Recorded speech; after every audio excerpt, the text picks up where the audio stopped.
नमस्कार, मी doctor Vijay Kumar Mane, MD homoeopathy, founder chairman of modern homoeopathy multi speciality clinics across India and abroad. पावसाळ्यात किडनीच्या रुग्णांनी कोणती काळजी घ्यावी याबद्दलचा आजचा हा व्हिडिओ आहे. पावसाळा सुरू झाला की वातावरणात ओलावा वाढतो आणि अशा वेळी किडनीच्या रुग्णांनी स्वतःची विशेष काळजी घेणं महत्त्वाचं असतं. कारण पावसाळ्यात दूषित पाणी, संसर्ग, आहारातील बदल आणि औषधाच्या अनियमिततेमुळे किडनीवर अतिरिक्त ताण येऊ शकतो. म्हणून या संदर्भात आज आपण काही प्रॅक्टिकल आणि महत्त्वाच्या गोष्टी समजून घेणार आहोत. पहिली गोष्ट म्हणजे स्वच्छ आणि सुरक्षित पाणी प्या. पावसाळ्यात पाण्यातून होणारे संसर्ग वाढत असतात, त्यामुळं नेहमी उकळलेलं किंवा शुद्ध केलेलं पाणी पिणं हे गरजेचं आहे. बाहेरचं पाणी पिणं टाळा. दूषित पाण्यामुळे होणारे ताप, उलट्या, जुलाब या गोष्टी टाळणं खूप महत्त्वाचं आहे. कारण अशा गोष्टींमुळं, दूषित पाण्यामुळं शरीरातील पाण्याचं संतुलन बिघडू शकतं आणि किडनीवर अतिरिक्त ताण येऊ शकतो. दुसरी गोष्ट म्हणजे बाहेरचं जेवण आणि पॅकेज्ड पदार्थ टाळणं हे होय. स्ट्रीट फूड टाळा. शिळे व दूषित अन्न पदार्थ खाऊ नका.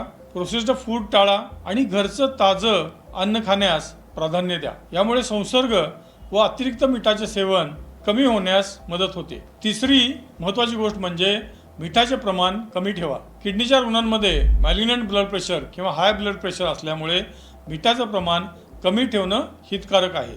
यासाठी जेवणात वरून अतिरिक्त मीठ घेणं टाळलं पाहिजे. पापड, लोणचे, चिप्स, रेडीमेड पॅकेज्ड फूड यांचे सेवन कमी केले पाहिजे. डॉक्टरांनी सांगितलेल्या पथ्याचे नियमितपणे पालन करा. यामुळे शरीरात पाणी साठण्याची समस्या कमी होऊ शकते. चौथी गोष्ट, संसर्गाची लक्षणे दुर्लक्षित करू नका. पावसाळ्यात मूत्रमार्गाच्या संसर्गाचे प्रमाण वाढू शकते. त्यामुळे लघवी करताना जळजळ होणे, वारंवार लघवी होणे, वारंवार थंडी वाजून ताप येणे, लघवीचा रंग किंवा वास बदलणे अशी लक्षणे दिसल्यास त्वरित आपल्या डॉक्टरांचा सल्ला घ्या. पाचवी गोष्ट, पायांची सूज आणि वजनावर लक्ष ठेवा. किडनीची कार्यक्षमता कमी असल्यास शरीरात पाणी साचू शकते. त्यामुळे पाय सुजणे, चेहरा सुजणे, वजन अचानक वाढणे, दम लागणे ही लक्षणं दिसू शकतात. अशी लक्षणं दिसल्यास दुर्लक्ष करू नका. सहावी आणि महत्त्वाची गोष्ट, सेल्फ मेडिकेशन टाळा. स्वतःहून औषधं घेऊ नका.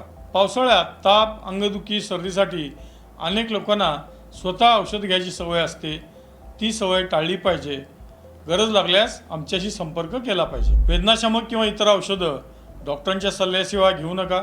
औषधांचा अतिवापर किडनीसाठी हानिकारक ठरू शकतो. म्हणून कोणतेही औषध घेण्यापूर्वी वैद्यकीय सल्ला घेणं जरुरीचे आहे. सातवी आणि महत्त्वाची गोष्ट, आपली रेग्युलर औषधं आणि रेग्युलर फॉलोअप नियमित ठेवणं गरजेचं आहे. हवामान बदललं तरी उपचारामध्ये खंड पडू देऊ नका. आपली औषधं वेळेवर घ्या. वेळेवर तपासण्या करा. स्वतःहून औषधं बंद करू नका. आणि सगळ्यात महत्त्वाचं म्हणजे किडनीचा आजार अनेकदा सुरुवातीला लक्षणं दाखवत नाही. म्हणून योग्य काळजी, योग्य औषधोपचार आणि योग्य आहार हा खूप महत्त्वाचा आहे. नियमित तपासण्या करून घेणं आणि त्याच्यावरील योग्य उपचार करून घेणं खूप महत्त्वाचं आहे. कारण दुर्लक्ष केल्यास किडनीचा आजार हळूहळू गंभीर स्वरूप धारण करू शकतो. मॉडर्न होमिओपॅथीमध्ये CKD, ESRD, diabetic nephropathy, nephrotic syndrome व इतर किडनीच्या आजारावर मूळ कारणावर आणि संशोधित उपचार केले जातात. मॉडर्न होमिओपॅथीची विशेष क्युरेटिव्ह लाईन ऑफ ट्रीटमेंट ही विशेष उपचार पद्धती मी स्वतः संशोधित केलेली असून ही सायंटिफिकली प्रूव्हन आणि डेव्हलप्ड आहे. मॉडर्न होमिओपॅथीमध्ये गेल्या 30 वर्षांमध्ये 2,15,000हून अधिक गंभीर आजार असलेल्या रुग्णांवर आम्ही यशस्वी उपचार केलेले आहेत.